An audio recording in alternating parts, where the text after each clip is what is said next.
And before we start, Tiana, where do you stand on the earth? This is a hard one. I'm very much on the fence still. All I right. think I haven't really delved into it as much. I know a little bit of it on the surface, on very surface I level, know I your think. story. You're on the fence because you've seen a little bit. You don't want to let go of the ball yet, but once you see it, you will let go. Anyone that's on the fence is already a flat earther. They just don't know it yet. They've already fallen in the rabbit hole and there's no bottom. So, I certainly have more questions than I have answers for well, sure.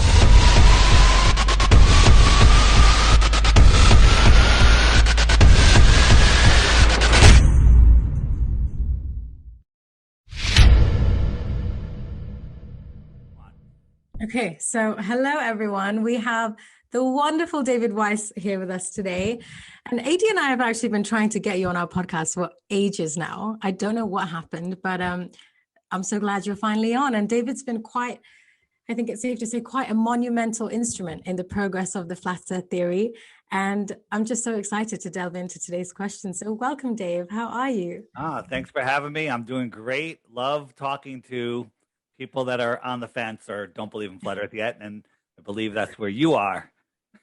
Definitely. I think I've read a little bit about it in terms of, like in the early earth, as in according to humans, I think they said that it was nothing like a sphere. And in fact, I think they said that very uniquely, they said that the planet was flat with a hemispherical top, I think, like a sort of like a snow globe, right? If that makes sense. And I think it was believed quite popularly that the earth was a flat disk floating, in an ocean with a hemispherical top.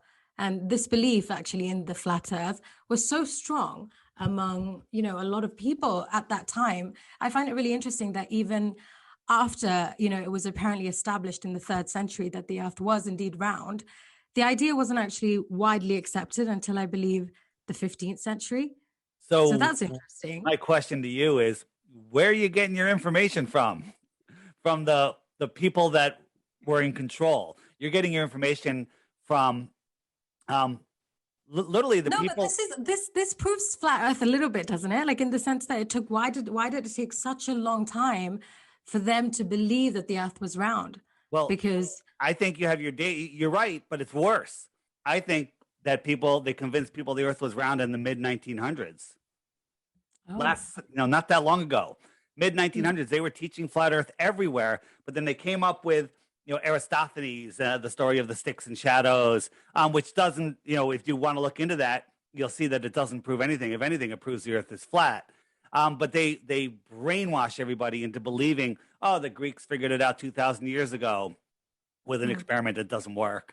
And they just make up all of these stories when in fact we don't know anything before early 1800s. Mm.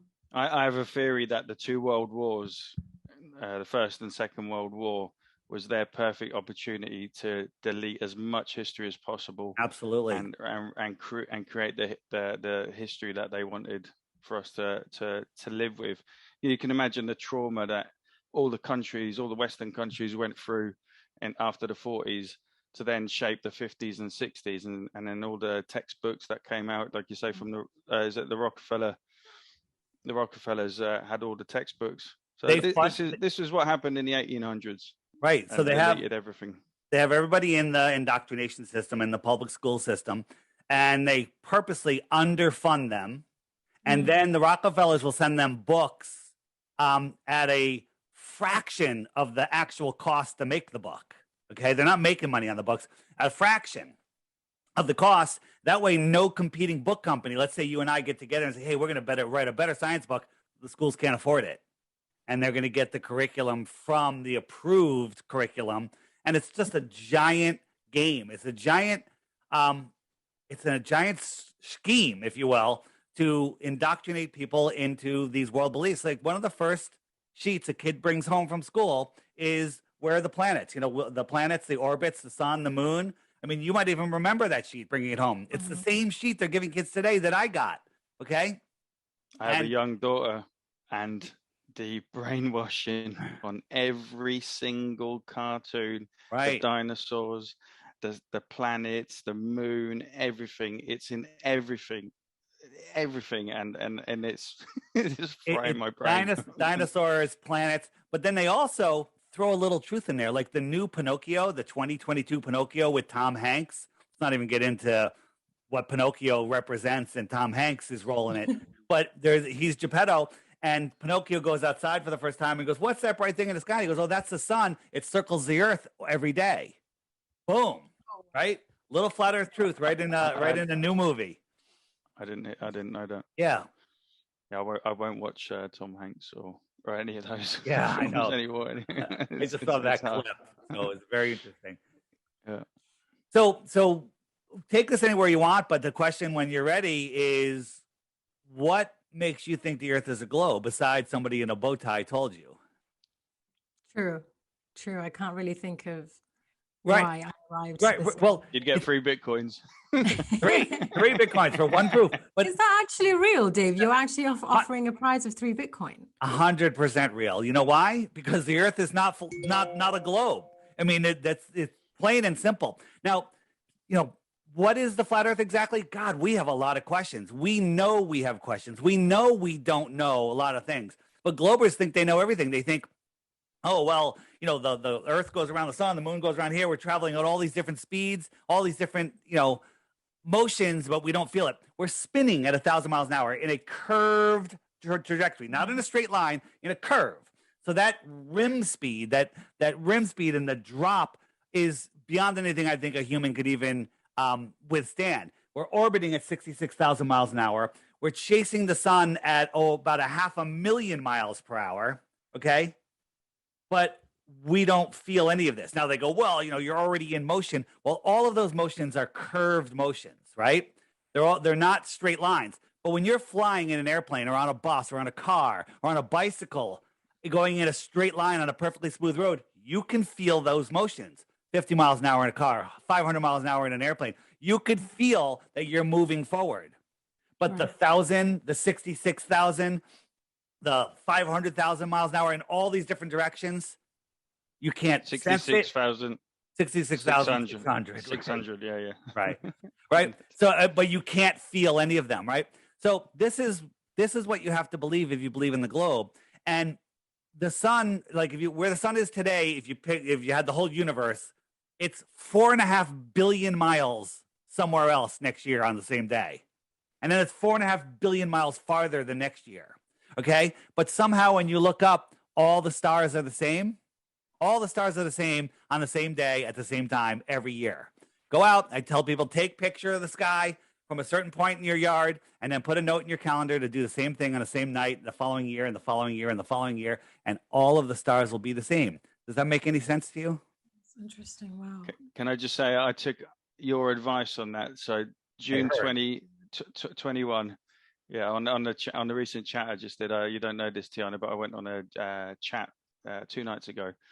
Ex-Jehovah's Witnesses, and I discussed this. So basically, I really started looking into Flat Earth 2021, June 21, as I was moving house. And as you say in your interviews, look up at the stars, check it a year later, they're exactly there. So I did that above my garage, the Big Dipper, checked it. Roughly it was around about the 25th of June we moved. There you go, 25th of June 2022, exactly the same place. So, wow.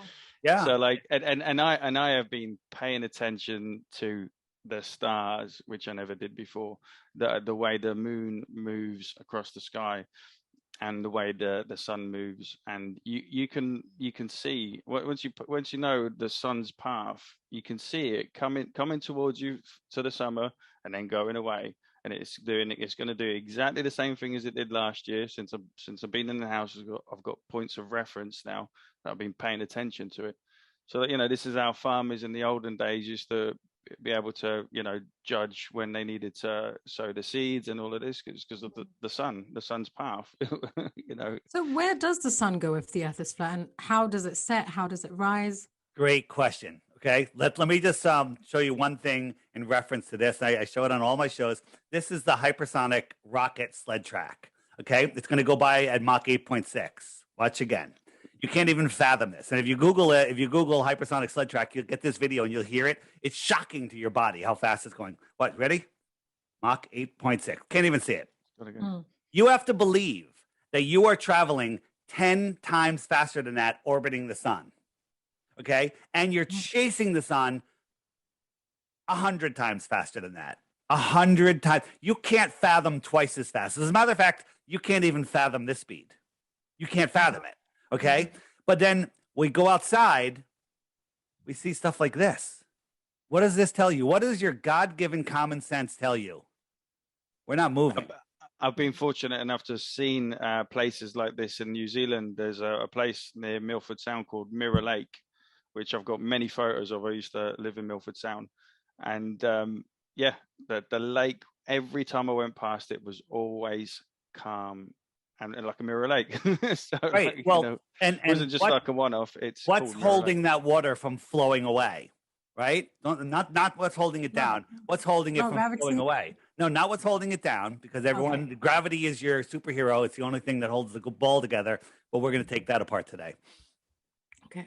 Water needs lateral pressure. If you had a bowl of water and you remove the sides of the bowl, water's gone. It's going to seek its next base level. It's going to level out, right? So the land that surrounds this lake is the shoreline of the lake, right? And it's holding the water in. It's giving it the lateral pressure. And the land's not moving. Get a dinner plate, fill it to the brim with water, and then try to walk across the room. Even put it down on like a roller coaster or something and roll it across a smooth counter. That water is going to be jiggling. You know, try to take a turn. Do it in a car going, set speed, and then have that car speed up, slow down the tiniest bit, or take the slightest turn. The water is going to slosh, right? Right. It's not going to look like this. So, yeah. So if you expand that idea out to the whole world, our world pond, this is, whoops, there we go. This is our world pond. This is the shoreline of our pond. It's higher than the water. You know, they do tell us some truth. Antarctica is the highest land on Earth. Makes sense. Antarctica is the shoreline that holds in our world pond. Is it true that we are still allowed to visit certain parts of Antarctica, or? You see this little peninsula right here? Right. Can you see the very, very, very, very tip of it that's thinner than that pink line? No, you can't even see it. That's where you're allowed to go. Okay? Oh. And by the way, this little peninsula right here is bigger than many countries. It's gigantic. You got there, you can't see anywhere else. This is huge. This is massive. This is a country, right? And you're allowed to go on a ship here. It costs you, they price it out for, where it's out of most people's price range. For like 3 days, it's like a minimum of 10 grand, I think. And there's 100 different companies, all run by the same guy. He has 100 shell companies acting like they're different companies. And when you get there, they barely let you off the boat. But even if they did, they said, you know what? We'll give you 10 hours to go explore. How far are you going to be able to go on this icy, treacherous shelf here? You're not going to go anywhere. Yeah. That's and this is, it's hard to see America here. This could be 1,000 miles, right? Before you even get to the real shoreline. It's probably bigger than the UK. You're not going anywhere. Okay. You're not going anywhere. So what's out here? We get into that, but you asked about sunsets. Where does the sun go? Right. Just a quick one on that, Dave, before you go. Like, obviously we're in the UK. Where does the Crown have strategic islands? There's a meme that you show where it shows all the British flags that guard all the all the shorelines of Antarctica. So it's called the Antarctic Treaty, and where is it? Here we go. That's it. These are where all of the islands, and they all have Crown-controlled military bases. So anybody that goes out here, now they have buoy networks, communicating with each other, basically a grid that you can't go in without being seen, right? Because satellites is a whole nother story. And so you cross that line, they're going to stop you. But here's the thing. Unless you are funded with millions and millions and millions of dollars, and you have incredibly talented explorers and mountain climbers, you're not going anywhere. You're not going to get anywhere, even if they didn't stop you. Okay. I wonder how far out Antarctica goes. Now, this is not a disc. This is just the end of the image. Okay. We're just showing you, we don't know what's beyond the shoreline of Antarctica. Okay. With me? Yep. So it's possible that it is truly the edge of the Earth. Well, we don't know. Maybe there's a dome that terminates. Right. Okay. Maybe it goes on and on and on. We don't know. And we're not afraid to admit we don't know. And the other side of the argument is that there's infinite space vacuum. Which is how do they verify this without actually having gone there, without any evidence? What is their argument for this? For round earthers? I mean, globe earthers. Globe earthers, yeah. They have none. You know, they tell you Antarctica is a continent at the bottom of the bottom of a ball, right? They show us Antarctica like this, right? But there's no aerial photography of Antarctica like there is everywhere else in the world, except again the very North Pole. But you can just see what's on the shoreline, and basically they took that flat Earth map and they wrapped it around, and they said, "Oh, that's Antarctica." So we don't know what's in here because you know what? This isn't real. This is the outer edge of our world, right? And it's the only country that has their country on the flag as the flag. It's the only flag that has a country as its logo on the flag. That is interesting. Which is weird. Yeah.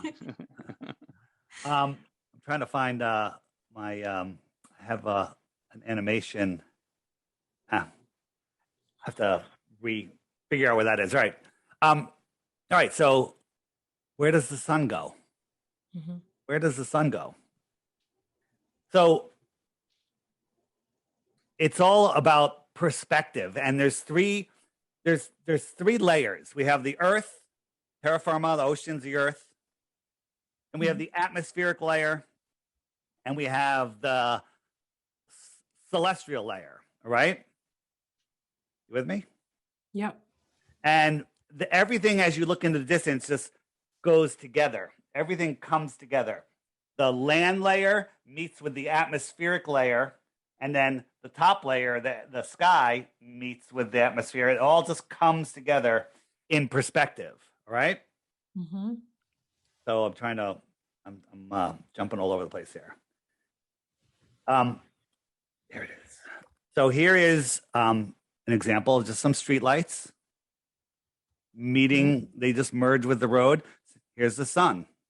The sun is just merging with the horizon. So this is showing you that the sun is just going away. All right. You with me? Yeah. So let's look at a side view here. So here's our atmospheric layer. Here's our celestial layer, all the lights in the sky above the atmospheric layer. And here's our terrestrial layer. So we're looking at a side view of this. Nobody ever sees the world in a side view. This is an impossible view. You don't see the side of your face. You see forward, you see to the left, you see to the right, and everything is converging. You never see this, but this is a side view. We're looking at what it would look like if you could see a side view. So let's go jump forward here. So this is how you see everything. Everything merges together, okay? Everything converges together. So let's go a little farther. And as the sun moves away, it's going behind these clouds. Jump back a second.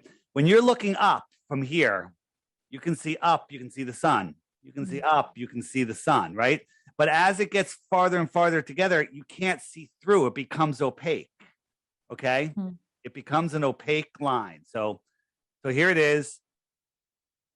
The sun just goes beyond these clouds. Now, your angle of view, this black line here, is getting blocked by these clouds. It's solid, cloud, atmosphere. It just becomes solid. So you can't see the sun anymore because it's beyond it. You understand? So it doesn't really set. It just goes. It goes away. It goes away. Now I'm going to show you some real things. So the sun goes behind it, but on the ground, we can zoom in on a boat, okay, or a building, because we can increase the angular size of where the sky meets the land.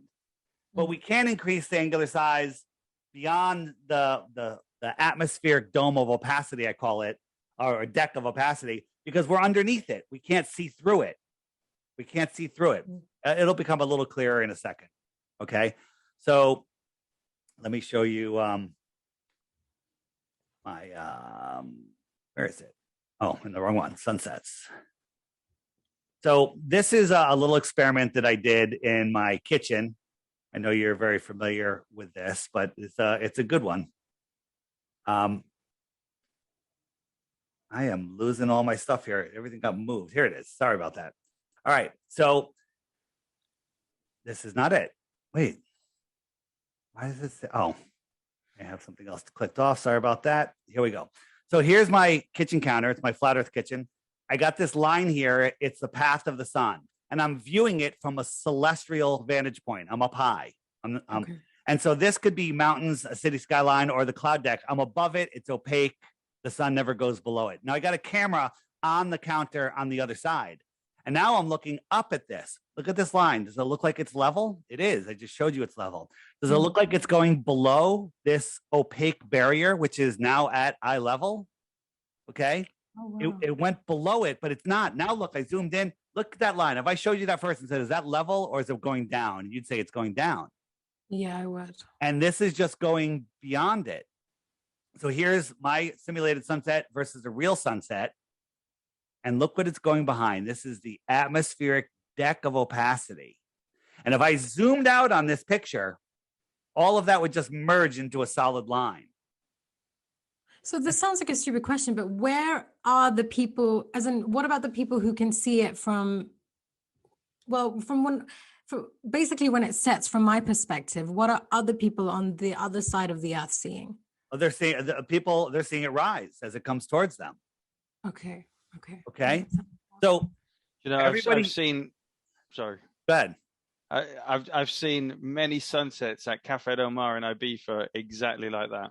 So many. It's just going beyond where everything converges together, and because it's celestial. And it never made any sense to me because I was like, well, isn't the sun supposed to go and touch the water, like go below and touch the water? And it never did. It would always go exactly like that behind some clouds. And I was like, that's a disappointing sunset. So here you are. Now I know. You're looking up at this cloud, and it's 5,000 or 10,000 feet above you. And here's a straight line. Let's pretend we pulled a string from your eye to the cloud. It's shooting straight up in the sky. And now these clouds are all at the same level, but they go down due to perspective. So we zoom forward, and we have one cloud way over here. Now, in your mind, you know that this cloud is still at the same height. But if I drew a line to that cloud, from your point of view, this line is just going parallel across the water to this cloud, which appears to be close to your eye level, right? Right. So we're drawing a physical string, and from your point of view, that string is 5 feet above the water, okay? 6 feet above the water, whatever it is. But what would I see if I was standing underneath this cloud, okay? If I was standing underneath this cloud and could see the string, I would see a string coming from 5,000 or 10,000 feet in the sky, sloping down to you. But you see a string that's level across the ground. That's true. Okay. Yeah. So now let's just go a little farther. The sun goes straight across the sky. Now this, again, a side view, which no one ever sees. Here I am underneath the cloud. Here you are. And this is the actual line hitting that cloud, which appears to be on the horizon from your point of view. And as the sun moves beyond it, you can't see the sun once it passes this line because it gets eclipsed, right? And so if we put it from your point of view, we see the sun go down, down, down, and then it looks like it's going behind a horizon. It does. That is so interesting. Isn't it? Wow. What they don't teach us at school. They don't teach you that in school. So if your mind wasn't so blown right now, you'd go, but wait a minute, if the sun was going away, it would get smaller. Right? True. Yes. So let's talk about that. Why is it not doing that? Hold on. All right. As things go away from you, they get smaller. But when we're dealing with the atmospheric deck, which has moisture in it, it becomes like a magnifying glass. Okay? I'm going to show you a couple examples of that. So as the sun is going away, getting a little bit smaller, it's also being magnified the farther away it goes. So it's kind of like keeping it, it's balancing it. Okay. And the issue is, but the other thing is, so what this is showing you right here is we got a train car where this is a terrestrial object at my eye level. It goes away, it gets smaller. Absolutely. 100%. We've all seen it a million times. Okay. It's not actually getting smaller, but it's getting smaller, which is implying to us that it's moving away into the distance. We read all these visual lines, these visual clues. So here are parallel lines on a wall, but look how these lines are almost going straight down. They're parallel, but that's how we see them. So again, here's a side view. Here I am looking up at the sun above me. And as it goes away, which is going to go down, right here it goes. It's going to look like it's going down, but this is what's going on. Side view again. Okay. Now, because the sun is already up in the sky away from you, it's already smaller. Yeah. So the size that you see it when it's over your head, it's already smaller. So when it goes away, it doesn't get very much smaller. It does a little bit, but then you have atmospheric magnification. You have all sorts of stuff, and glare, and it's so difficult to accurately measure it. So here's some train cars, higher, higher, and higher. The train car is already small, and as the train car goes away, it doesn't get much smaller. Okay. Now I believe hold on. I believe that the sun that we see at sunrise is far less than 200 miles away. That's me, Flat Earth Dave, talking. Not everyone else believes this, but it's not a physical object. We see it in what I call our personal atmospheric dome. And I could show you many experiments that will make you see it the same way. All right. And that means if it's 200 miles that way, it means it's going to set 200 miles that way. That means it's only traveling 400 miles during the day over 12 hours. That's not that far. Okay. So here we go. We have a wiffle ball, and 6 feet away, we have another wiffle ball. Same size, but it's tiny because of perspective. But what if we move this to a celestial point of view? So pretend this is upside down and we're raising it up to the ceiling, but in reality, I'm just raising the camera. So I'm going to lift the camera up, getting no closer to this ball. I'm just going to move it 6 feet above this ball. All right. So as we move up, here it goes, it's coming. So as I get higher, I'm not getting any closer to this ball. Look, they're both becoming the same size. Right? I'm still directly above this ball. Right? And then you add the atmospheric lensing in there. Pretty interesting, right? That is interesting. So I've always wondered, this is probably from a question from my lack of understanding in astronomy, but why is space dark if the sun is so powerful and if it is really in space? Well, the argument is there's nothing for it to reflect off of. Right, it's a vacuum. Well, that's another problem, light propagating through a vacuum. How come on all of the space pictures from the moon and everything, there's no stars, right? And they go, well, it's because the Earth is so bright, it can't see the stars. We've taken cameras, stood underneath a bright street light at night and filmed stars beyond the street light. I think the contrast of that is far harder for our crappy little camera to film. But here's a sunset in Afghanistan on a cool, dry, no humidity, and the sun is not going down. It's getting smaller and smaller. Now you could argue that it's just because it's getting farther, you're seeing less glare, but it's not going down. Yeah, that didn't go down. It's going away. Okay. Right. Here's another one. This is in Bulgaria. Right now, is the sun just whatever this thing is, this apparent light, is that just moving away and setting due to perspective, which you just got a full college level course on? Or is the cameraman falling over backwards faster than the speed of sound, making the sun appear to go below the physical curve of a ball. You know what I mean by that? If I'm the cameraman here and the sun is over here, to make it go down, I have to be falling backwards faster than the speed of sound. Faster than the speed of sound. That's just one of the directions. That's just to make the sun set. Okay? Yeah. That's just to make the sun set, right? When in reality, lakes, nature tells us, nature doesn't lie. We're not moving. We're not moving at all. Then what role does gravity play in all of this? Because the people that I speak to who believe in flat earth deny that gravity exists completely. Yeah. So let me just show you one more and then we'll switch to gravity. Okay. And this one might make your head explode.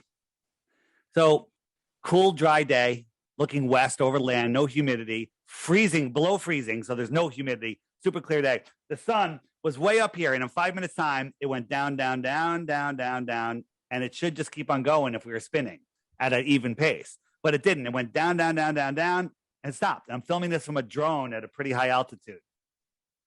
The sun sat here. This is super sped up. And it didn't go down below here. It just faded away. What? Because its light isn't strong enough to push through all of the atmosphere.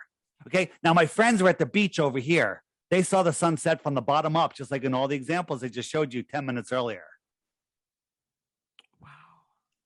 And I've done this as well with my drone and the time lapse, the hyperlapse feature, and I've just seen the sun just going smaller, and just. Here's a quick example of this candle is not being pulled down below the table.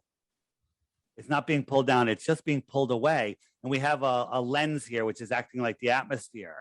Okay, I'll show you. It'll show you what it's doing in a split second. So here is, where is it? Speed forward a little bit. So here's the setup.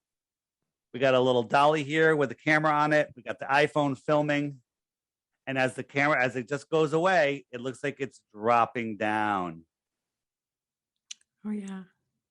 I can see that. There's nothing blocking it. Oh, my God. That is crazy. Yeah, it's good stuff. And here's the thing. Have you ever thought of any of this? Has anyone ever brought this up? Has anyone ever tried to teach you this? Why? Right?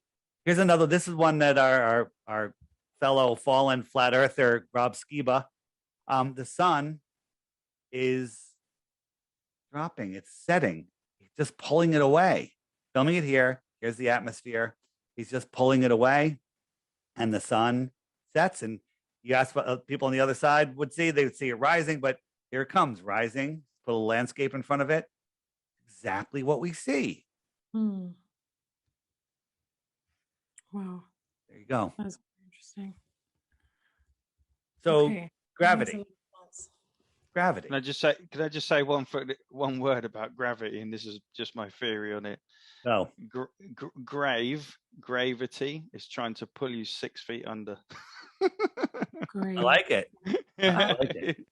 That's a good one. That's it. It's trying another 6, trying to pull you 6 feet under. Gravity. Maybe later, ask about you're taught how did the universe created? What was the beginning of the universe? The Big Bang, apparently. The Big Bang. So nothing exploded, created everything. Then lightning struck, created a one-cell organism that divided into cells, turned into a tadpole, grew legs, climbed out of the water, turned into a monkey, turned into a human, right? Okay? Yeah. So ask me about that later. Let's talk about gravity. I have an amazing analogy. But also Big Bang Theory doesn't make sense in my head because you can't create energy. How did that happen in the first place? Well, a priest made it up. So you can make up the reason that it happened also. So it's not even a scientist, a priest made it up. All right. So I got my ball here and I drop it. Why did it fall? Well, not gravity. You're going to say gravity. Well, It's more dense than the air. If I had a helium balloon and I let it go, it's going to go up. Well, where's gravity now? Okay, it's more dense than the air, and so buoyancy and density, right? Buoyancy is holding the ship up. It's holding this blimp above the ship. It's holding this submarine below the water. Okay, Right. Buoyancy and density sort everything else out. Now, there's many flat earthers that argue that there is no force. There is nothing. Down is down because of density. I'm not one of them. I believe, like if I was holding this ball and I snapped my fingers and the entire world disappeared, I'm now in the middle of a void. There's no matter anywhere else except me and this ball, and I let it go. Why would it go this way and not that way or that way or that way, right? What's determining down? It's just the mass of the ball, isn't it? Well, the mass of the ball, but what if there was no Earth? Why would it go in that direction? Why? So there has to be some sort of reason buoyancy and density sorts up and down and not left and right and forward and back. Okay. Right. Up and down are the only definite directions because point down right now. Go ahead. Point down. We're pointing in the same direction. Point up. Okay. Point left. Now we're pointing different directions, but we're both pointing left, right? Point forward. Now we're pointing opposite directions. Well, I mean, it depends on what you're looking at. It depends on what you're looking at. So, if we are standing back to back, forward is in opposite directions. Backwards is in opposite directions. Left is in opposite directions, right? So up and down are the same for everybody everywhere. Up for people in Australia is this way. Up for me here is this way. Up for you. Up is up. Down is down. Yeah, it's not relative to where you are, right? And Australia exists. I've lived there. So I've been there. That's another thing. Flat earthers, we don't know a lot of things. We know a lot of things. One thing that we all agree on is that we understand that the ball, the rock surrounded by water, the lumpy rock surrounded by smooth water, surrounded by high pressure air, without a container adjacent to a void, is retarded. Okay, am I allowed to say that on your stream? Yeah, absolutely. It's just it's of a brain that has not begun to function. If you can actually believe that is something real, and we're told that Newton, the apple fell. What if a kid let go of a helium balloon at the same time? Would he have come up with gravity? I don't think so. If the story of Newton's even true, which I don't think it is. It's such a silly story. Gosh. They're all Freemasons, aren't they? It's all if they were even real, okay? All right, or maybe they were real Freemasons and the stories are made up about them. Who knows? Or they're just playing the part. Again, it's all a big scam. So the sun and the moon are the only true forces in this world are electricity and magnetism, and they go together, right? You ever drop a neodymium magnet through a copper tube, a copper pipe, or through a roll of tinfoil? Anyone has a neodymium magnet, get a full roll of tinfoil, take it out of the box, and drop the magnet through. It doesn't fall at regular speed. It slows down like incredibly slow through midair, right? And that's because it's generating a current. It's the whole thing. It's the only true forces here. Try that. It'll blow you away. The sun and the moon are the anode and cathode of the Earth battery system. The salt water carries the current. The land is the salt bridge, and that creates a battery. So the Earth has a neutral or negative charge, and the sky is positively charged. The dome, the air, the sky, it has a positive charge, okay? So anything that's lifted up off the floor is now surrounded with that positive charge. And the floor isn't moving, as we showed you with the lakes and everything else. It's not moving. So it says, hey, down is this way. It's a weak force. It's a weak electrostatic force, which is, the number is ridiculous. 10 to the 20th power stronger than gravity. This is what science, the science gravity lovers say, that the electrostatic force is 10 to the 20th power. You know how big that number is? And I'm going to answer for you. You don't, because the number is so ridiculous you can't fathom it. Okay, a trillion has 12 zeros. One more zero adds it goes even. You have to add 10 more zeros. to get to eight more zeros. Sorry. Yeah, it really is unfathomable. The numbers are ridiculous, right? You know how long a trillion seconds is, right? Do you know how long a trillion seconds is? Take a guess and you can win. You can win it. You blew it. I was going to offer her a Bitcoin. Sorry. It's 31,000 years. 1 trillion, just let it sink in. A trillion seconds is 31,000 years. Oh my God. That's 12 zeros. Okay. And they're telling us you could give her half a Bitcoin. The electrostatic, I'll give it to her in 1 trillion seconds. Okay. Okay. So the electrostatic force is so much stronger that you can't even fathom it. And that's what they say. I think they're lying. I don't think it's that much stronger because I don't think we'd be able to stand up. But again, gravity doesn't exist. So they're comparing it to nothing. So you multiply something times 0, it's 0. So what can we do to show how this works? So this is where is it? Okay, so this the one I'm looking for? All right, so here we go. We got some helium balloons. We tied them to this. This is just a metal button here. And we tied it to the end of we hooked it to this wire, which is hooked up to a Van de Graaff generator, which can add a charge to something. Okay, so we're going to add a positive charge to this. We're just adding a positive charge. And it got heavier. Now, are we increasing the weight? Are we increasing gravity? Or are we changing the electrical charge? Oh my God, you're changing the electrical charge. And now it's being pulled down. Okay. And so let's do the opposite. We add a negative charge and it's still being charged and it goes up. Are we defying gravity or are we defying the electrostatic charge of the earth? Right. Okay. Gravity's made up. Gravity's made up. All right. So here is MIT created this. It's called the silent drone. No moving parts, makes 0 noise. It's just changing the electrostatic charge. And it flies. Are they defying gravity? I want one. I want one too. Are you kidding me? I want one, but it needs a Tesla coil that can pull energy out of the ether so you never have to land it. Okay? Interesting. Yeah. It's all interesting. But then what about the tides of the ocean? Doesn't the interaction between Earth and the moon prove that gravity does exist in some way? Oh, you got me there. Earth is a globe. I'm sorry.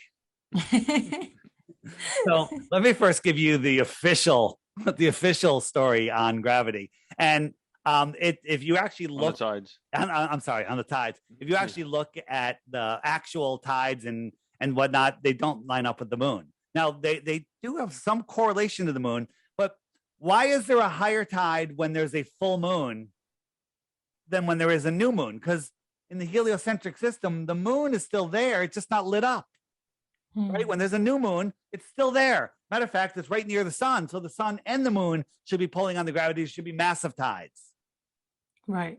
Okay. So here's the Earth, this inner circle here. And here's a high tide. This blue area here is a high tide. Here's a low tide. Here's a high tide. And here's a low tide. Okay. Okay. Try not to laugh. All right. If you don't laugh, I'll give you 3 Bitcoins in 1 trillion seconds from now. Okay. So my head is the moon. Okay. No, I'm going to give you a moon. Here's a moon. And it says that the moon's gravity is pulling the water away from the earth, causing a high tide. So when asked Neil deGrasse Tyson, the high priest of scientism, why is there a high tide on the other side of the earth over here when the moon is pulling? He goes, oh, that's very interesting. It's because the moon is pulling the water away from the earth. And at the same time, it's pulling the earth away from the water on the other side. That makes no sense. Oh, you blew your Bitcoins. You could have had 3 Bitcoins in 1 trillion seconds from now. He actually said that. He actually said that. Okay. And then the earth, ready? So you got these 2 bulges of water and the earth spins through the bulge. Interesting. God. Interesting. It's so stupid. It's hard to even fathom that somebody could say that. Okay. So there's all of these areas in the where the world has these no tide zones. There's like no tides, high tides, low tides. None of it makes any sense, except if you lay the electromagnetic field lines over the Earth. They kind of line up with this in a way. It needs to be looked at a little deeper, but there is a heavy correlation in between that, right? And think about this: gravity, right? The little moon, 250,000 miles away, can pull the friggin' oceans away from the Earth. It can pull the Earth away from the ocean, but the stronger gravity of the Earth can't pull the water out of the clouds when it's not raining. There's billions of tons of water in these clouds floating. That is true. And That is gravity. very inconsistent logic. It's Yeah. Yeah. So how would you explain the eclipses or just the phases of the moon? Like, how are lunar eclipses even possible if, both the sun and the moon are the only things that are orbiting above us? All right. So what causes a lunar eclipse?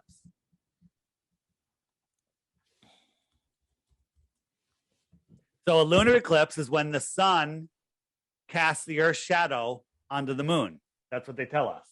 So you got the sun. Where am I? How come you can't see? Oh, you can't see it because it's green. All right. So you got the sun. Got the sun here. It casts a shadow onto the moon.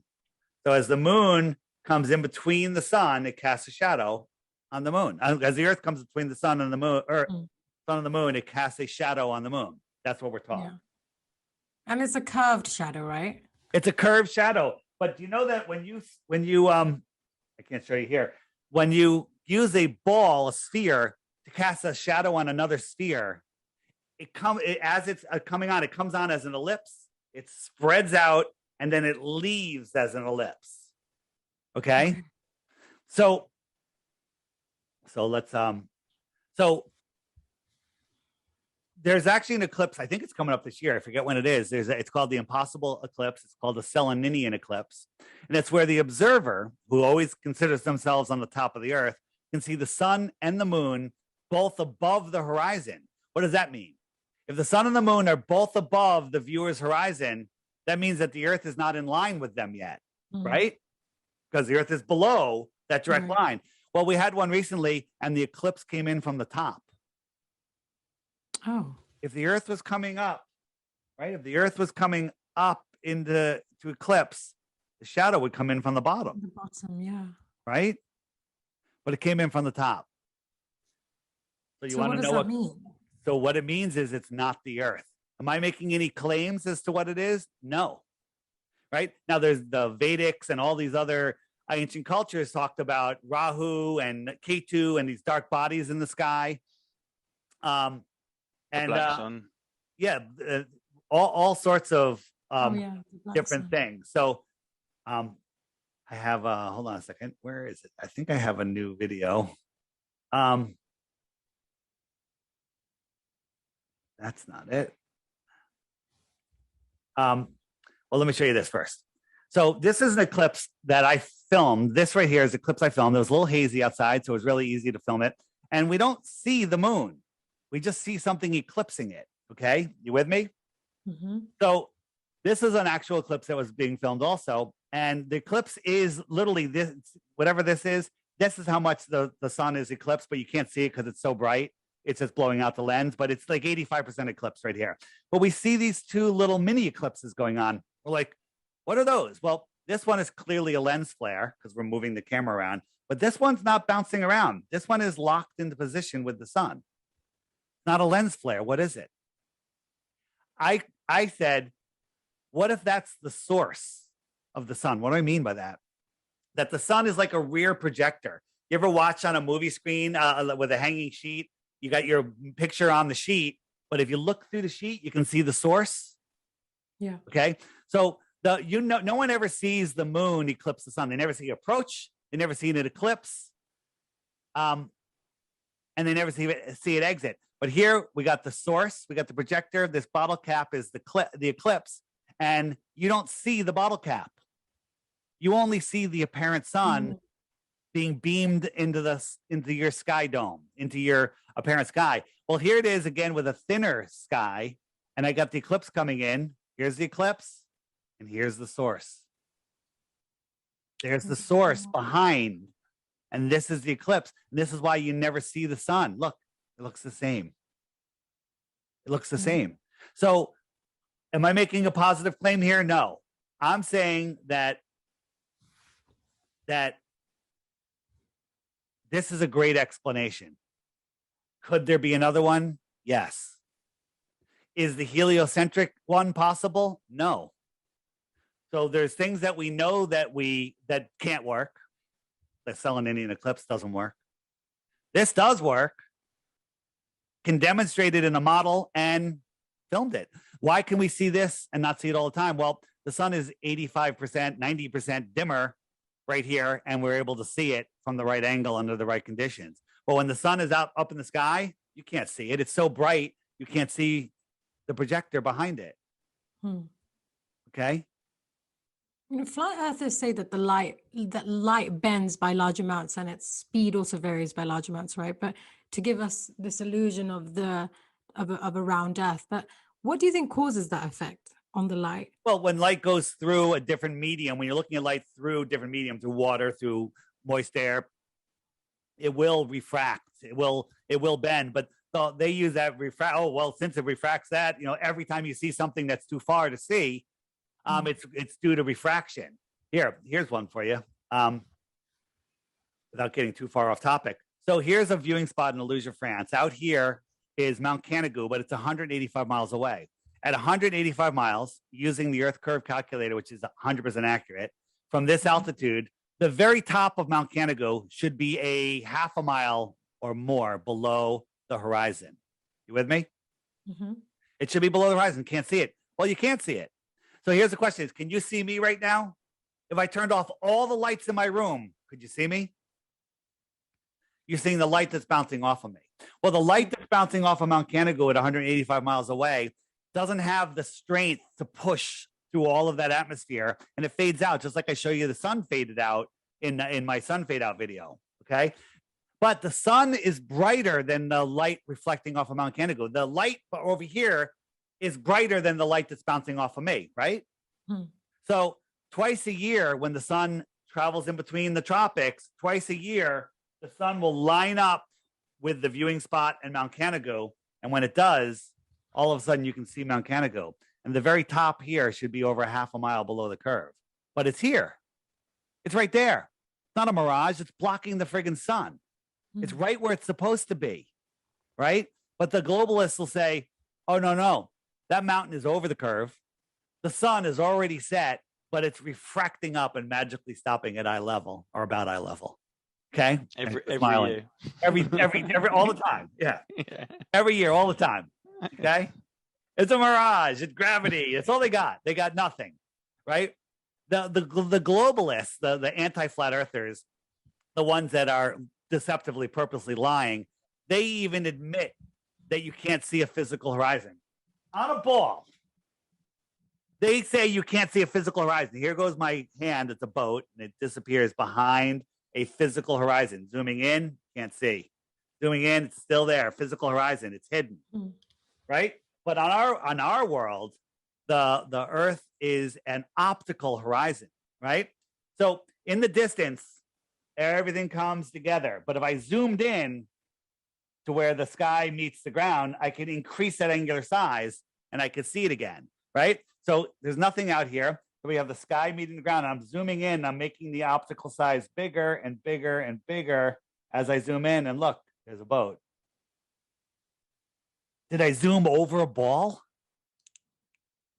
Wait, this is so confusing. So what the biggest question they do ask usually is that the way to disprove, I guess, the flat earth theory is that why does the bottom of the boat always disappear first if there is no curved horizon? I don't understand this yet. But I've never heard that question before. It's the biggest question that they ask, isn't it? Wait a minute. I'm just about to explain that. Okay. So see this little wave right here? If I move that wave to right next to the boat, how much smaller would that wave look? Be a lot smaller because it's farther away, right? Right. So here we're going to bring the boat back. Boat's big right here, right?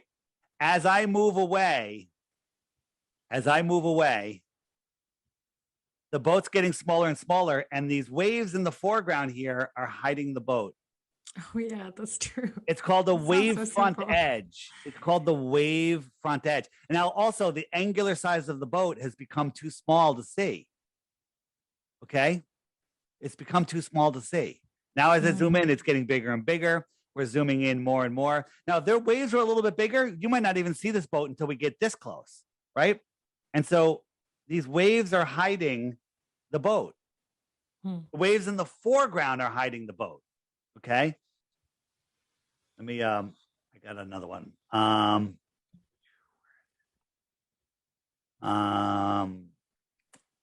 So that was one of the big things that clicked for me. Once when I saw these kind of videos, I was like, this is the one that got me. I went out and bought a P900 tripod, went out, started zooming in on things that I shouldn't see. I was like, okay, the curvature calculator is wrong. And then I'd go to the debunking sites and I'd listen to their stupid answers. I'm like, okay, I'll use their formula, which is half the amount of curvature. Still, I'm seeing things that I shouldn't be able to see, right? Here's the one. You know, people argue, well, that boat's not far enough away, blah, blah, blah, blah. Well, using globe math, this camera is 1 foot off the water. 9.4 miles away, there should be 59 feet of curvature at 9.4 miles. That's according to globe math, not flat earth math, globe math. Not only can we see the entire thing, we can see the surface of the water for dozens of miles behind it. Because remember, once it goes over the curve, you can't see the surface of the water beyond this physical curve, right? We can see the water far, far beyond. We've done laser experiments, sonar experiments, microwave experiments, just zooming in with camera. There's tons and tons and tons of experiments that have shown, that things go away. Look, this is sticking up pretty high above the horizon, right? So why don't we see what's going to happen to this? Are we just going to lose the land? Well, that land's pretty high too. Wait a minute. What's going on here? And it's gone. It's gone because you can't see it because its angular size got too small, right? What do I mean by angular size? I can see 180 degrees almost, right? And so that's 180 degrees of size. But if I was holding a 2x4 right here, there's 180 degrees. As I move it away, it gets smaller and smaller and smaller. Its angular size gets smaller and smaller and smaller. Once something gets below 0.02 degrees, your eye can't resolve it. But a super zoom camera can zoom in and increase the angular size. You with me? You understand that? So here's what I call the wave front edge. I got to pull up the video on this. So this is a wave right here. This boat is in the middle of a swell, and the whole lower deck is hidden. When I zoom out on this boat, you can't see any of the water that's beyond this boat, and you can only see the boat from here up. And you would swear that it's over the curve of the ocean if you didn't know any better. Yeah. Are there any more videos like that of a ship or anything that's going beyond the horizon? So I'm going to show you where to find all of that stuff. But here's one that I like. This is so we have this wave front edge here, but there's something going on.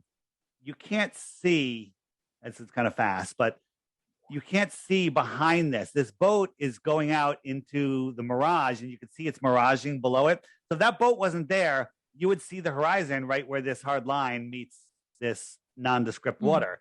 Let me jump far forward here. This boat, you would think the horizon's here, especially if there was no land there. Okay. Yeah. You would think that this is the horizon because it would be reflecting the sky. But look, this boat is still on the water. It's not floating. Yeah. Okay. And here's an example of angular resolution. There's no matchbook here, but as I zoom in, right there's the matchbook. Okay. And as I zoom out, it gets miraged, its angular size becomes too small, and now you can't see it. Now, if I stood up taller, there it is. You can see it right there. All right. But as I go down, this is how we see the world cross the plane. You can now see it again. Now, other people will say, well, here's a row of hotels. I believe this is off of Florida, somewhere in Florida. Maybe not, maybe somewhere. It doesn't matter. And we're clearly missing the bottom of the building. Two things are going on here. We've got some waves, closer waves are hiding part of the building, just like my finger. Can my finger hide my whole face if my face was a building? No, unless that finger was closer. Right? Right. These balconies are all the same height. Same height. What's happening? They're getting compressed. Look how thin this last one is. So there's atmospheric compression. There's the literally the last few feet or yards of atmosphere on top of the water is the thickest. It's the most distortive. Is that a word? I don't think Not. so. I'm making it up. Okay. Now a word. It's now that's a word.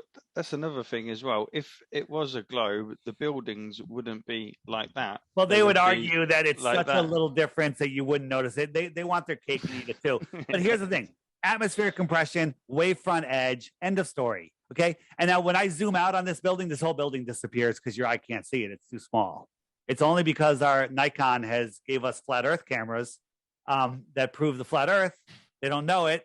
they're the downfall of the globe. So globalists, if you're looking for someone to blame Nikon. Okay. So someone contacted their customer service and asked them how far they'd be able to zoom in, and it was something like 120 miles with clarity. Right. So with the people using P900s, P1000s zooming in on the moon, does that mean that the moon is only that distance? Because the way I think of it is, you look at the moon, it has a certain size. I was going to research its actual size. I don't know if you know this, but imagine whatever piece of land on Earth is the moon. Would you be able to see that piece of land at 230? Right. I've done that with the big crater on the bottom of the moon, the one that's the biggest one that you can see with your naked eye. It's supposedly 40 miles across. So we've gone on Google Earth, found something, put a circle 40 miles in circumference or diameter, whatever it is, and we zoomed out, and it disappeared. It disappeared just at like a small number of miles. Okay, it just disappeared. Right. Exactly that, as far as Google Earth will let you go. And so you believe that we can see that on the moon 250,000 miles away? People don't do the math. That's the problem, because it actually makes your brain work. Right. I heard this thing about how Aristotle noted that, there are stars seen in Egypt and Cyprus, which are not seen in the Northern Hemisphere. But, this phenomenon can only be explained if humans were viewing it from a round surface, right? How would you explain that? Wrong. No? I've never heard that question before. Damn it. Earth is a globe. Okay.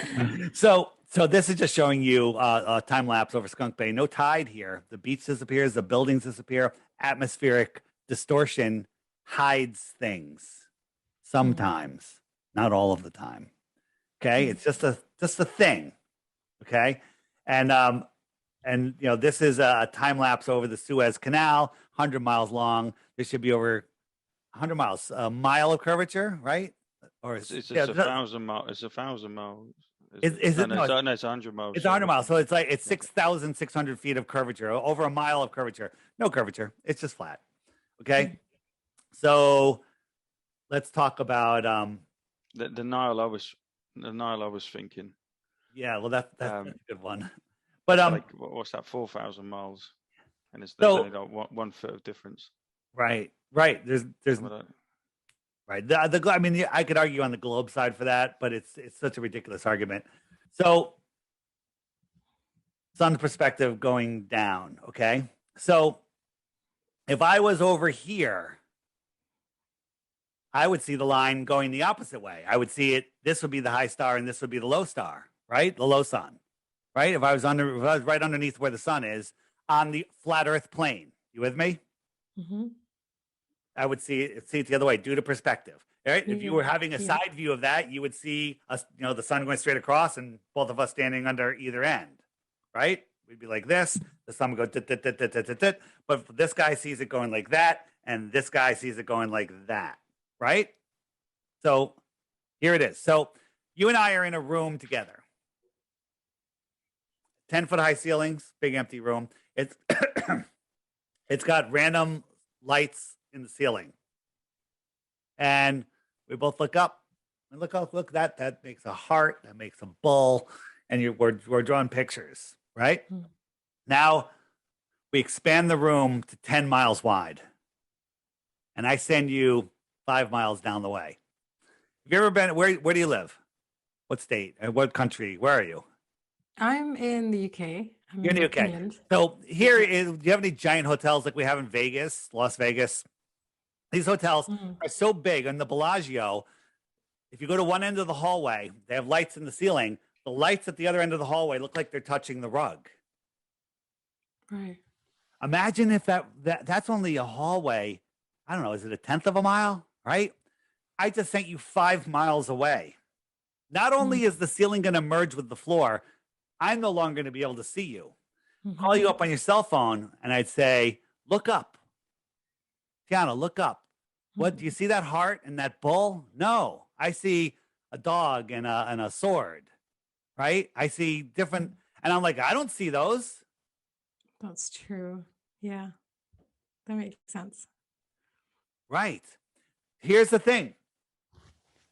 If the Earth is a ball, got the North Pole and the South Pole, and Polaris is directly above the North Pole, our North Star, nobody below the equator would be able to see it. If I'm on the equator here, I'd be able to see it right on the horizon. But anyone below here, it's now below the curve. Polaris has been seen as far as 30 degrees south. Oh, wow. It just gets harder and harder because as things go down to the horizon, they merge more and more and more, and it just it's just an opaque barrier you can't see through. So that's why people in the outer south can't see the sun or the stars at the same time in the inner north. So everything really essentially is like an optical illusion that we can't see. Like government? So what about time zones then? I guess you can explain time zones through the way you explained how the sun moves. Earth is a globe. But I think that is sort of answered through the way the sun moves, how you explained that phenomenon, right? Yeah. So here's our time zones. So let me turn on the time zones. Where the hell are they? They're right there. Nope, that's the zodiac. All right, here's the time zones. So, all right, so here, whoops, I hit it twice. So here are the time zones. Wherever the sun is, it's noon. So it's about to be noon in Sydney, Australia. I called my friend PK up. I'm like, PK, where's the sun? He goes, it's right above me. It's noon. And I'm over here in Africa. It's midnight. Here are the times. Here are the time zones. As I showed you, the sun takes its light with it. It goes away. Yeah. It merges into the horizon. Its light does not travel that far. Even when it wasn't below the horizon, at a point, it can no longer send its light. You're brainwashed, not you, everyone, that light travels for billions and billions of years. Those stars we're seeing could be gone a billion years ago. It's the light is finally getting to us. Does that make any sense to you? Right? As light expands outwards, it gets thinner and thinner and thinner and weaker and weaker and weaker. It's like blowing up a balloon. The balloon rubber is the light. The bigger it gets, the more area it has to fill, and the thinner it's going to get to the point where there's no balloon left. Right. Yeah, that makes sense. Okay. And so the wavelength, it's like sound. If you and I were 5 feet from each other, no problem. I send you a mile away. I'm like, hey, you don't hear me because the sound spreads out. Same thing with light. Just goes a little farther, a little faster. If it's traveling at all, it might be instantaneous. I don't know. But it spreads out over distance, and that's testably, measurably, provably, scientifically provable. So here are your time zones, right? So let's just, while we're here, we'll show you seasons. So right now, the sun is see the outer yellow line is the Tropic of Capricorn. The inner yellow line is the Tropic of Cancer. On June 21st, the sun is over the Tropic of Cancer. So let me 1, 2, 3, 4, 5, 6, 7. April, May, June. So in June, the sun is already here. And look what it's doing. It's coming right over the UK. Pretty close. Never over the UK. It's my summer here. I'm right here in North America on the East Coast. And so the sun is close. What happens when a light in the sky gets close to you? It gets higher in the sky. Now that the sun is on its way out, so in December, it's going to be out here. What happens when a light goes farther away? It goes lower in the sky. So every day when you go out and look at the sun at noon, it's lower in the sky. Why is that? Right. Is it because we're tilted, spinning and twirling and whirling? Or is it just because it's moving farther out? And I think the deserts are the perfect example of where the sun goes over the Tropic of Cancer. It goes over the Sahara, the Mongolian desert. Right. And so where we are, the sun comes close to us once, and then it turns away, goes away. People in the outer south, the sun comes close to them, and then it goes away. But people in between the tropics, the sun will pass over them twice a year. Right? It'll pass over them once on the way out, once on the way in. That way the sun never gets too far away. The thermal heat of the earth always stays warm. That's why it's always so beautiful and warm in between the tropics. So humid. In December, it's the height of summer in Australia. Why? Because the sun is directly over it. It's hotter in Australia than it is in the UK because the sun is directly over them. Okay.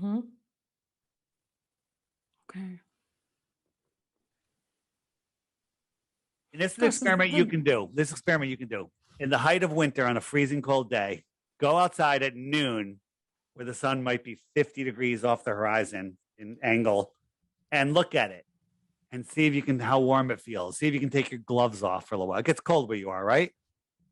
The water freeze where you are?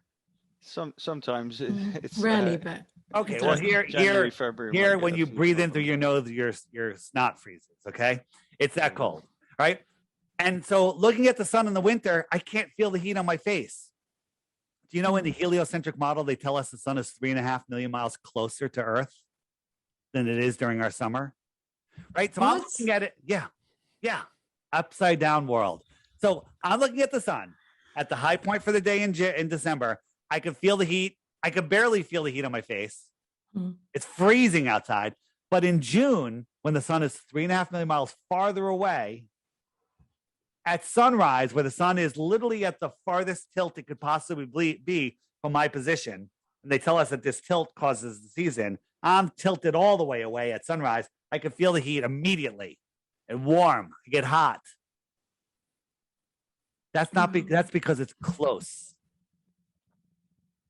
This really is like Occam's razor, isn't it? Like the simplest explanation really sounds like the right one. They make it so complicated. Exactly. I don't actually ever understand anything that globathers say.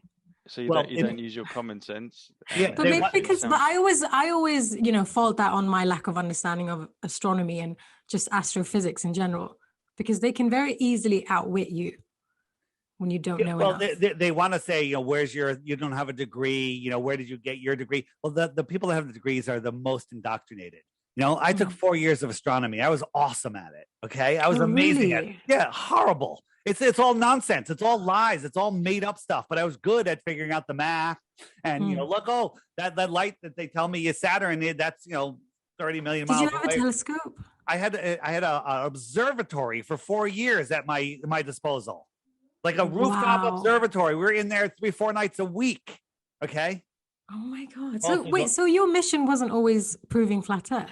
Absolutely not. I mocked people that said the earth was flat. I banned them from our social media for even suggesting that I look at the stupid topic, right? But then I was forced to look and actually use my own mind, right?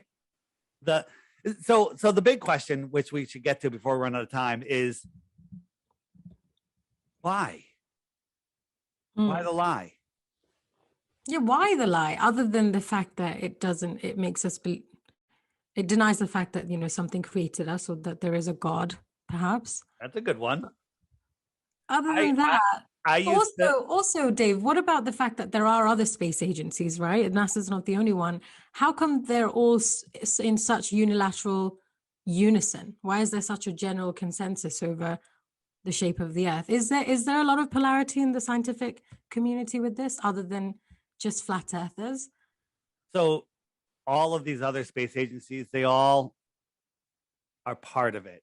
They all work together. What do you mean, all these countries working together? Well, I can name two things that they all work together on. They all signed the Antarctic Treaty. Nobody can go independently explore Antarctica, even though it's filled with resources. There's no animals or people or plants to disturb. But they all agree. It's been in place since 1959, and you can't even question it until the year 2041. But they all agree. The other thing they all agree on is that we all need this, that we all have to do this, okay, to ourselves, right? All in lockstep, all of them at the same time. Yeah, they work together, okay? Yeah, they work together. The Cold War, America, Russia, nonsense. How many people died? Zero. How many battles were there? Zero. It's all just a big building up of what they call the military industrial complex, okay? So what if the world was set up like this? Here we are, here's our pond, here's Antarctica, and there's other ponds. Other ponds just thousands of miles away instead of light years away. What if we lived here? This is Antarctica. Now this right here, I don't know, look at America. America is like 3,500 miles wide. This is like 3,000 miles, okay? Maybe it's even wider, who knows? Yeah. And then what's out here? More land. What's another word for more? Excess. I don't know. Extra. What's another word for land? Earth. Territory. Terra. Extra terra. Oh yeah. If somebody lived out here and they came to visit us in here, what might we call them? Extraterrestrials. From where? Space. The outer space. Outer space, right? Right there, right in front of you. Such a play on words as well. Wow. But what if it was set up like this? Right? And there's another sun out here, another sun here, and another sun in here. Well, you'd never see them. And there's been some interesting videos of Antarctica where like another sun showed up. So maybe at a certain time, this sun passing by, maybe that's why they don't want us to go to Antarctica, because we'll see the other sun circling, because we're close enough to see it. Okay. I got to try to find those videos that showed like another sun, right? And just one more. One last question before we wrap this up. I know that it's quite unclear whether there's. We're not done yet. We got 5 more minutes. Okay. Go ahead. So I was just going to ask about, I don't know if there's a lot of consensus among flat Earth believers that whether other planets are either flat or spherical, because I think most flat earthers I've spoken to over it at best don't really have a specific stance on the topic. But what are your thoughts on the shape of the other planets? What planets? So wait, so what do we see through a telescope then? Well, this is what NASA shows us, clearly a cartoon, right? We're seeing lights in the sky, right? We're seeing lights in the sky. Hold on. Yeah, showed us the stars, what they actually look like. Right. So no way. What do you mean? What? Hold planets? on. Hold on. No Yeah. other planets. Well, so all right. I'm going in too many different directions at once. I'll answer the planets thing in a second. Okay. So, in NASA, they show us, well, these other planets were discovered. Here's 6 new planets that they discovered. So let me ask you a question. Are these 6 planets that NASA discovered? Or are they the bottoms of frying pans? Okay. Gosh, it's hard to tell actually. What planet is this? What planet is that? Mars. I'm not good at this. Come on. Is that Jupiter? Jupiter, right. Is it Jupiter? Is it? I don't know. Or is it a meadow with ducks in it? Oh my goodness. Okay. Right? This is It's NASA. They literally made this model and painted it. And then they make you think that this is the same picture that they use all the time. Right? This is a model. This is done. This is a NASA artist. Right? And then they show us. How did they let these pictures leak? Or who? They do it on purpose. Pictures? So this was supposedly some craft, heading towards Jupiter, right? So we got the dark storm or the red storm spinning. You got these clouds going this way. You got clouds going that way, right? So you have all of these moving gaseous planet, right? But then they show us, this is the picture from 2014 that everyone loves. And in 2016, they go, oh, we got a picture of the northern lights on Jupiter. Look, that proves that it has a magnetic core just like Earth. Wow. Wow. Right? Do you see this cloud here? See that cloud there? See this cloud here? See that cloud there? It's the same picture. Why is it the same? It's the same picture. That's why. Oh my God. Okay. But why? But they have so much funding. Why do they not cover their tracks? Do they have that much funding? I don't think they have that much funding. They take that money from us. That goes into dark budgets. NASA, I think they get $5,000 a month. Okay. Surely they have enough money to not doctor the same images twice. I think they do it on purpose. I actually think they're really stupid, and I actually think that that they can't come up with anything new. That's why they repeat the same things again and again. My prediction for Artemis, when they finally put people on it, we have another Challenger event. Okay. But don't worry, no one's ever on those rockets. Right. So yeah. How about this? Is this another Earth-like planet?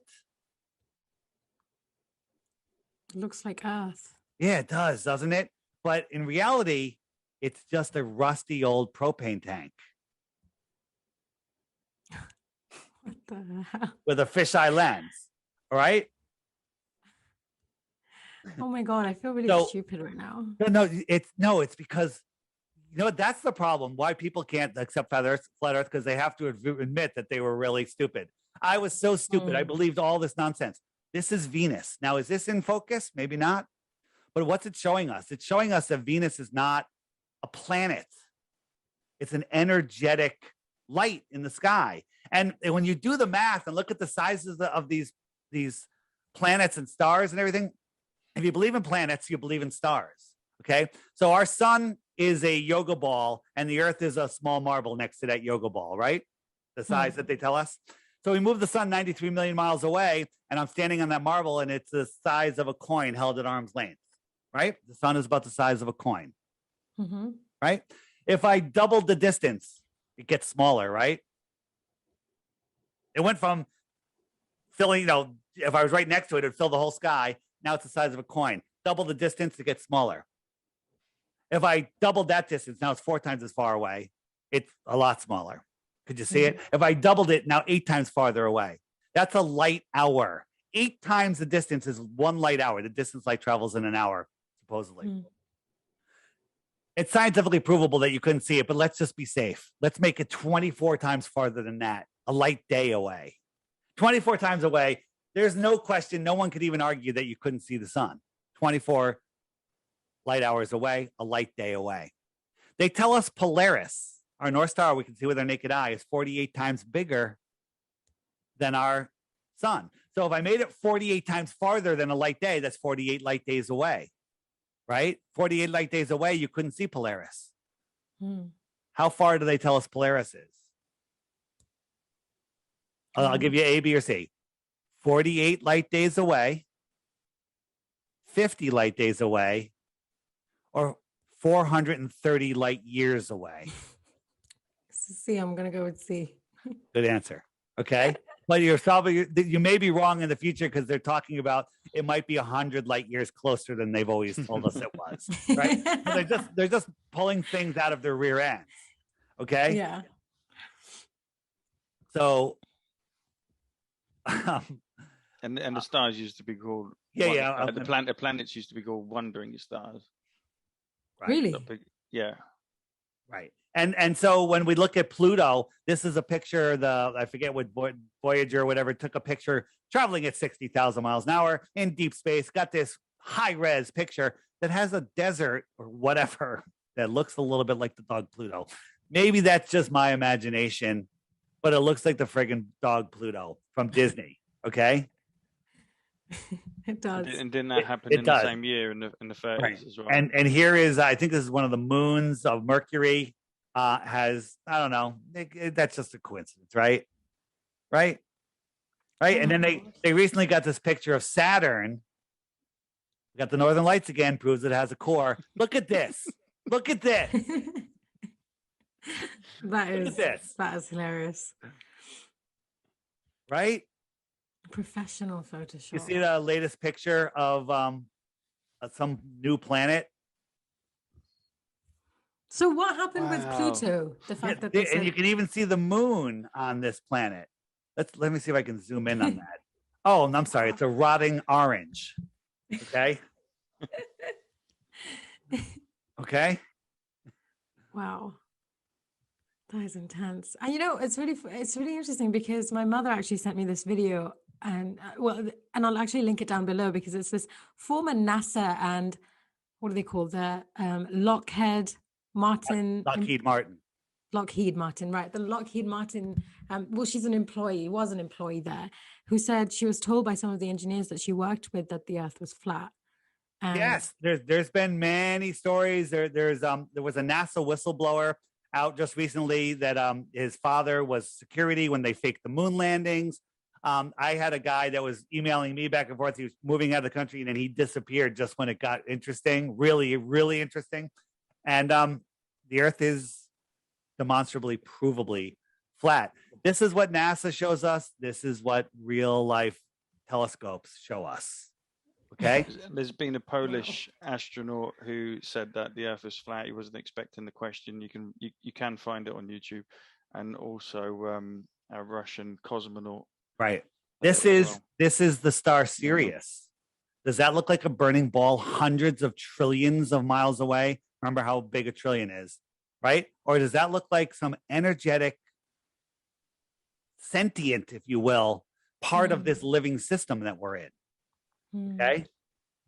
Underwater.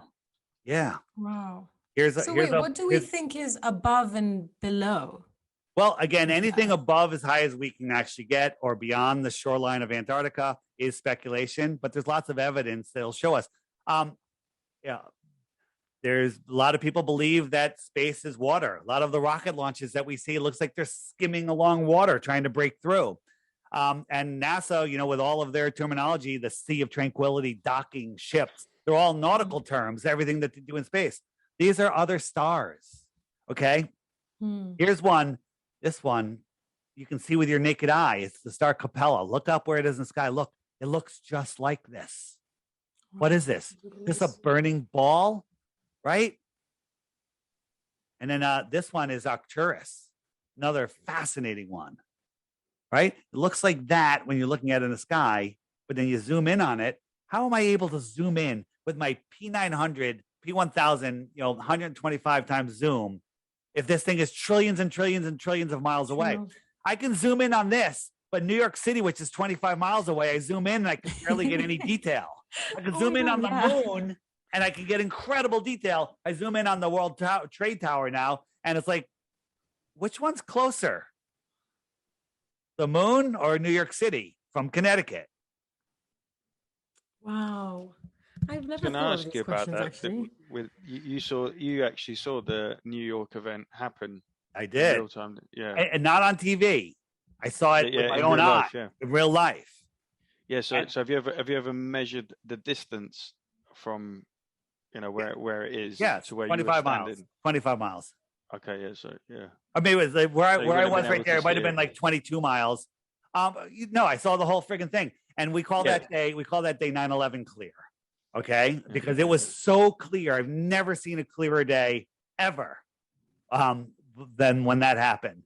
And that's a whole nother podcast. So going back just real quick, I'm going to give you some information. So just going back, this is now, I'm not claiming this is real. I like it. It's scientifically possible.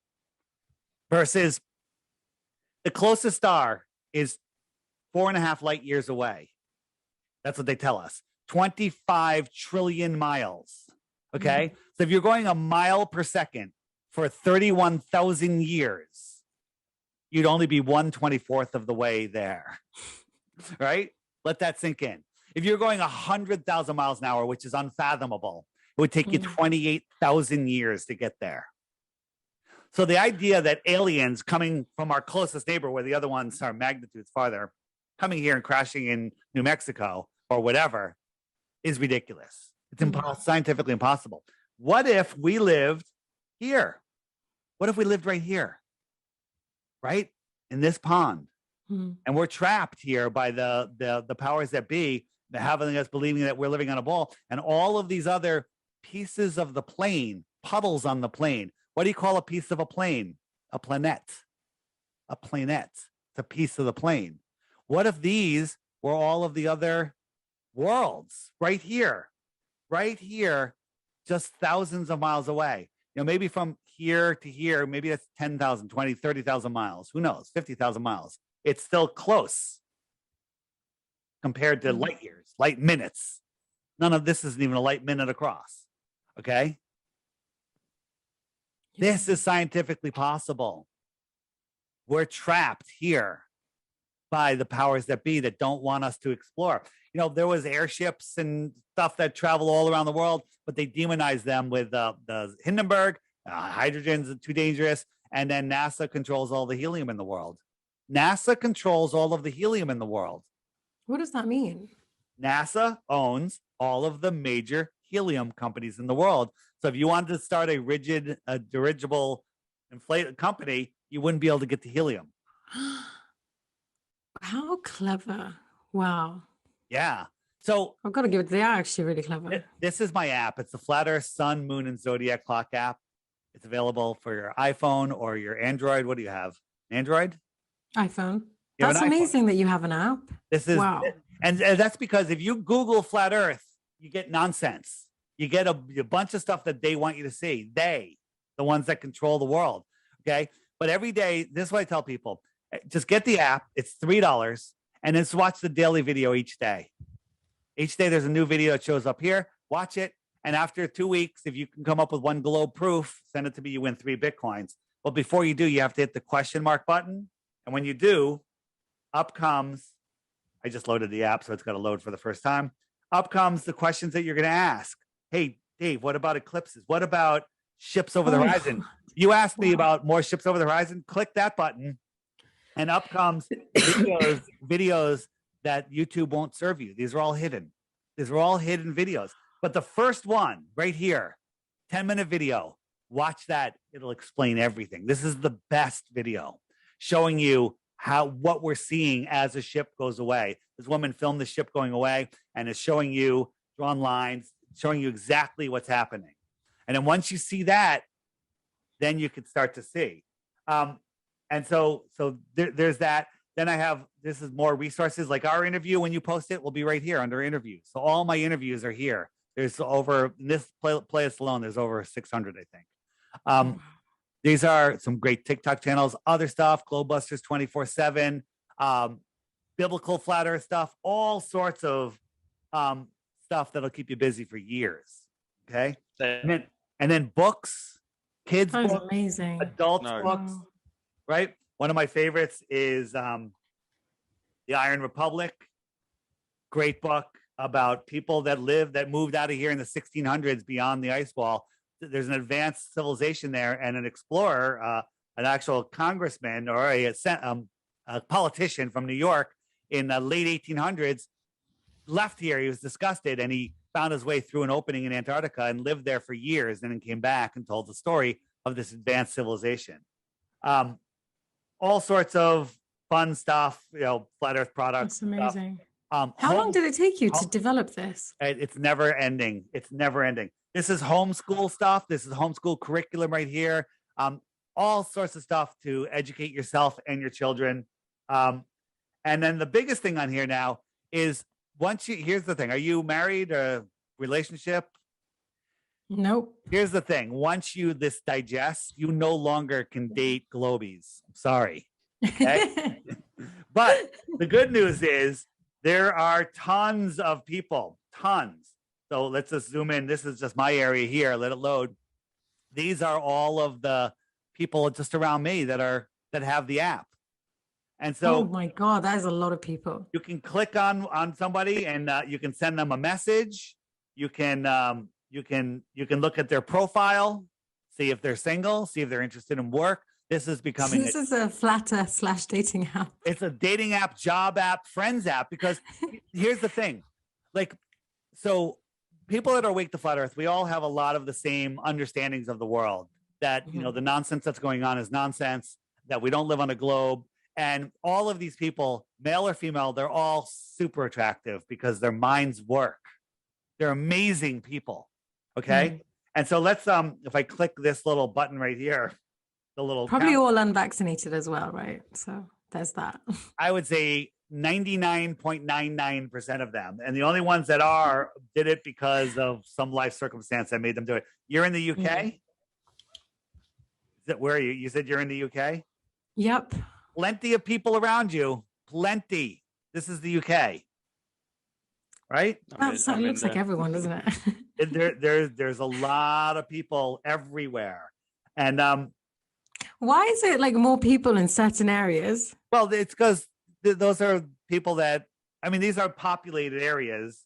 Okay. When you look at the populations, it works there, and then also because I speak English and speaking to English speaking places, but it's growing. I mean, look, we're in South Africa. It's growing. I did some radio shows there, and this is spreading, and people are spreading it. On the app, there's a fun thing.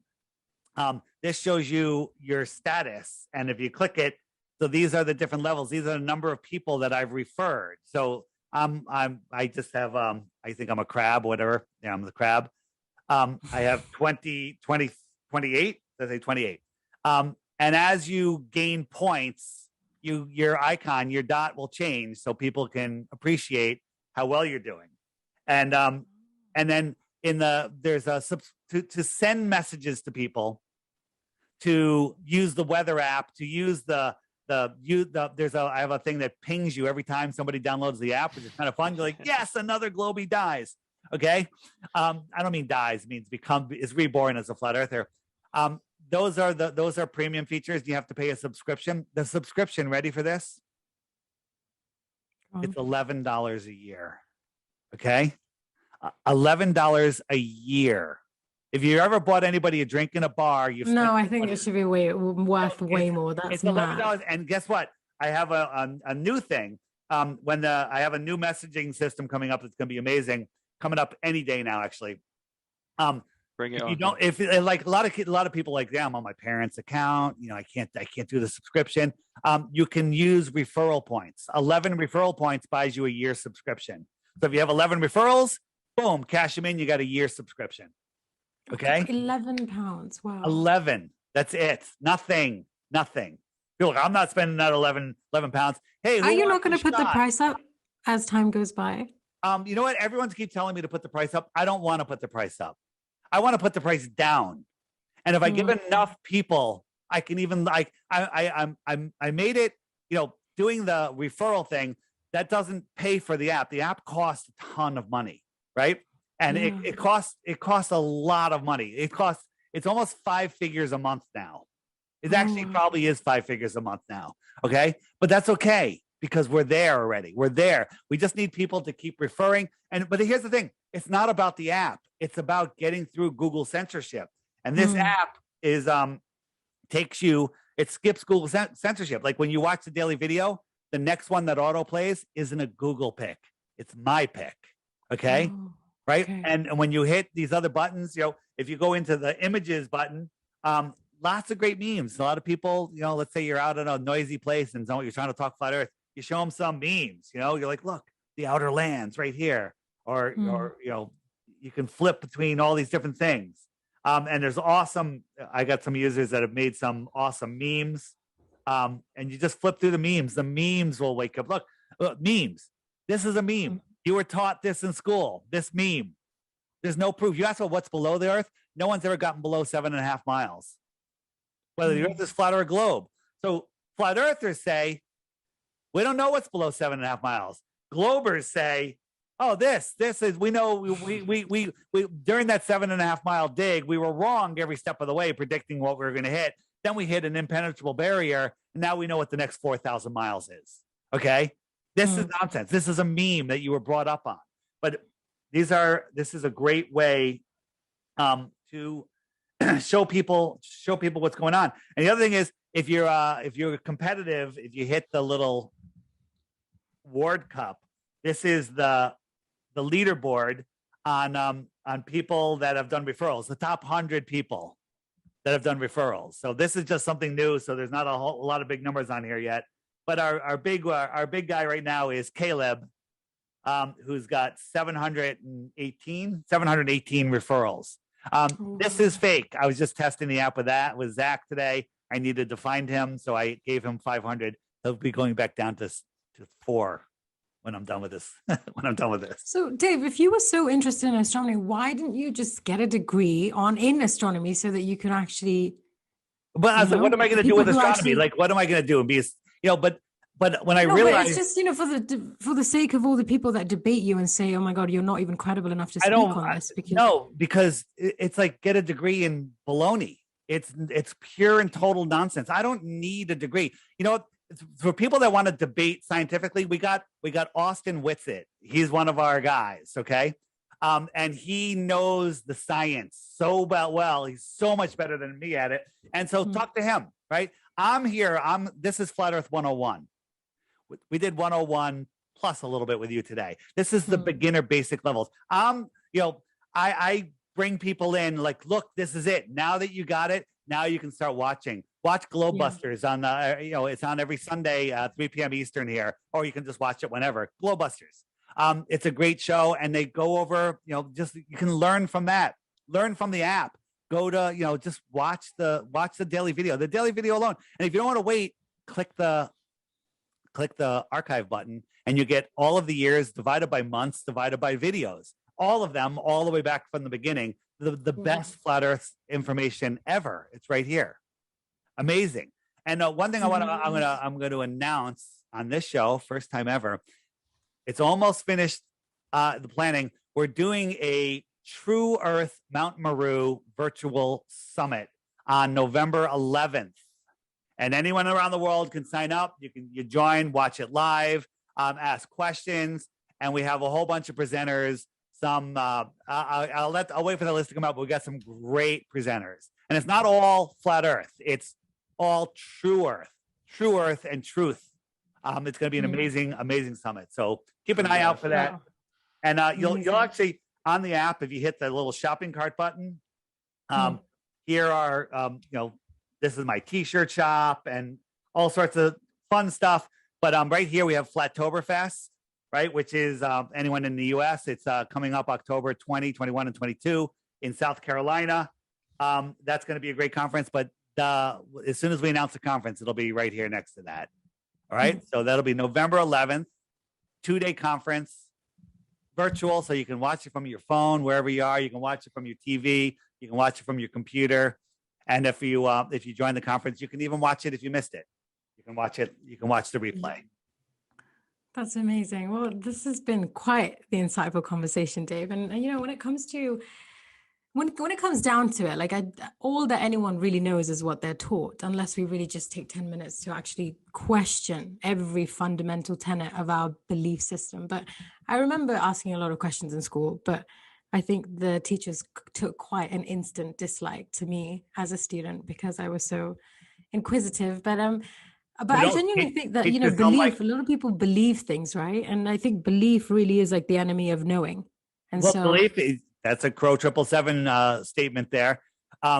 Belief is the enemy of knowing, and that is the absolute truth. Question: where do I live? Where do you live?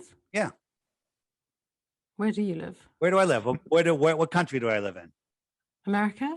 Okay, and then where in America do I live? I said it during the show. I don't remember. I said on the East Coast. I live near 25 miles from New York City, right? Yeah. So let me ask a question. That would put me in Connecticut, just in case you don't know the geography over here. And the question is, do you believe I live in Connecticut, or do you know I live in Connecticut? Or I do you not know. believe it? You know I live in Connecticut. How do you Well, know? not yet, but if I You wanted to know, believe it. I think you could Yes, verify it. yes. You could verify. You can go online, find me, go on Facebook. Oh, there, find his friends. Look, they all went here. They seem to be in the same town. Oh, I found his high school. Bam, and you know that I live in Connecticut. Okay, Right. that takes time and effort. Okay, Mm. and a lot of people are not unwilling to put in that time of effort because they want to watch their sports game, they want to watch their movie, and they want to drink their beer, and they want to smoke their weed, and they want to circus. yeah, they want to do all of this other stuff rather than. But here's the other thing: you can't confirm everything. You have to look at somebody in their eyes, see their micro expressions, and go, "Is that person telling me the truth, or is that something I need to go check?" Of course, you're not going to double check. Yes, I live in Connecticut. Right? Why would I lie about that? But it's still a belief until you confirm it. Okay. Yeah. But we have to operate on beliefs. Right? We have to live. But if there's something big like outer space, planets, we're living on a spinning ball, you're gonna die from the boogeyman. You need to do your own research. Yeah, because the truth should always stand the test of any inquisitive thought. Right. And when you mention flat earth to somebody and they get triggered, why are they being so triggered? Right? If it triggers you, why are you being so triggered? If you have the truth that you live on a spinning ball flying in an infinite space vacuum without a barrier, this nonsense, then Dave, I saw a little bit of that interview that you did with Professor Dave. I think it was a panel with 3 people. Right. I couldn't watch a lot of it because I just couldn't stand how he's unbelievably disgusting. Uncouth the man is, the way he speaks, and just resorting to such petty name calling. I just couldn't really. So here's something for everyone that has the app, and you can also find it on my channel. But if you hit the web button and you go down to debunking the debunkers right here with that ugly mug right there, if you click that, the first video, actually now the second video, is Flat Earth Dave humiliates Professor Dave. Yeah, I think that's the one AD sent me today because I was telling him. It's so good. This guy, Mind Shock channel, he is a genius when it comes to fallacies, logical fallacies. And he kept a score counter. I'll give you a spoiler alert. I think Dave got like 290 and I got 15 just because I was saying don't be a dick. Wow. And it probably doesn't have that many views, right? No, it's actually getting up there. But it's not unlike the Professor Dave stuff. Google pushes him to the top. Okay. Google pushes him. Like when you search Flat Earth, it's one of the top videos that shows up, his video. But here's the thing. You watch that, you had a strong enough mind to go, this guy is acting like a total tool. Other people will be like, oh, I don't want to feel like an idiot. I'm going to go with the mocking scientist, who's not even a scientist. Okay. He's a dropout, musician dropout who, oh, I didn't know that. Oh yeah, absolutely. There's a few videos that show him admitting that he didn't finish school, him admitting that he was a substitute teacher and then the teacher quit and they're like, oh, just go teach the class, and so that's how he became I don't even want to talk about him anymore. He's just it's also quite telling. You only get that angry if you're actually being challenged. Right. And he didn't understand the simplest concept. So anybody that thinks that I was humiliated by Professor Dave, watch that video and then you can send me an apology. I'll link it down below actually. Okay, it's a good one. Yeah. Yeah. Hey. Thanks. And that was wonderful. Thank you, Dave. And if I have any more questions, I'm definitely going to have you on again. Because I'm sure once I get the app and start delving into it, I'll come up with some more questions. All my channels, my YouTube, which is nice short videos. If you're new, DITRH. I have my Flat Earth Dave's interview channel. I have my Flat Earth Clock app channel, which has like a wide variety of stuff on it. But everything can be found at flatearthdave.com. My TikTok, follow me on TikTok. Right? Is there a way I can personally contact you? Yes. You have a confirmation email from me. That's my email. Okay. Brilliant. Okay. All right. Wait, did you make the booking? I think it was AD, but I'm sure I got an email as well. Can you still hear me? Yeah. Okay. Yeah. That's I was not sure if I had a bit of a problem with my laptop. There's a book. If you have a show, there's a book Flat Earth Dave link on the website. So anybody that knows the show, I don't mind talking to flat earthers. It's fun, but I want to get outside of from preaching to the choir. I want to reach people like yourself or people that actually think flat earth is the dumbest thing they've ever heard. Right? Because that was me. And now I'm freaking flat earth Dave.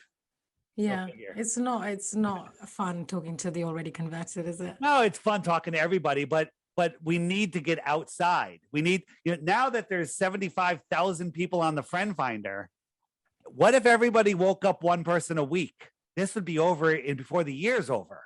Okay. Can I just say one thing that I've been doing on taking the Omegle thing that you guys were doing with Jeranism? Yeah. After hearing about Omegle, I'd never heard of it before. I was going on Omegle and waking people up to flat Earth. And I'd get a bit of abuse, but I'd get at least 2 or 3 good conversations out of it each time I went on it. Wow. That's fun. Hey, you want to do that's Omegle activism. A quick experiment. So this is a new version of the app, and I'm testing out the new messaging system. So I'm going to pull up. Then of course it's not going to work while I'm plugged in. Never mind. I had an idea. I'll happy volunteer being a tester for that if you want. Okay. We're getting all right, close. Well, thank you so much, Dave. And I'll definitely get in contact with you soon. Thanks. And Ada, you can send me the recording for this, and so I didn't get to record it. But yeah, it was wonderful speaking to you, Dave. You've given me a lot to think about. So thanks. You.